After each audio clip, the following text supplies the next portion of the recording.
ভোলা কি বাঁচতে পারবে? রহস্যময় লোকটা আসলে কে? ভোলার চোরগুলোকে গ্রাম থেকে তাড়াবার পর বুড়ি ভোলাকে জড়িয়ে ধরে বলল, ভোলা, তুই না থাকলে আজ সব শেষ হয়ে যেত রে।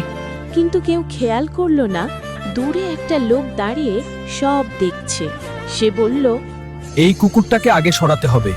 তারপরের রাত হঠাৎ ভোলার সামনে একটা মাংসের টুকরো ছুঁড়ে দেওয়া হলো। ভোলা শুকল কিন্তু খায়নি। কুকুরটা গর্জে উঠল। ঝোপের আড়াল থেকে একটা লোক তাকিয়ে আছে। ভোলা দৌড়ে গিয়ে লোকটার পেছনে ছুটল। লোকটা জঙ্গলের ভেতরে ঢুকে পড়ল। জঙ্গলের ভিতরে ভোলা দেখতে পেল কিছু চোর একসাথে কথা বলছে। চোরটা বলল, এই বুড়ির জমিটা আমাদের চাই। কুকুরটা থাকলে কিছুই সম্ভব না। ভোলা সব শুনে ফেলল, কিন্তু চোরগুলো ভোলাকে দেখে ফেলল। ধর, কুকুরটাকে আজই লোকটা শেষ কর। চিৎকার করলো, ধর, কুকুরটাকে আজই শেষ কর। ভোলা দৌড়াতে শুরু করলো, তার পেছনে চোরেরা। তো বন্ধুরা, ভোলা কি বাঁচতে পারবে? এটা আমরা জানবো পরের পর্বে। তারপর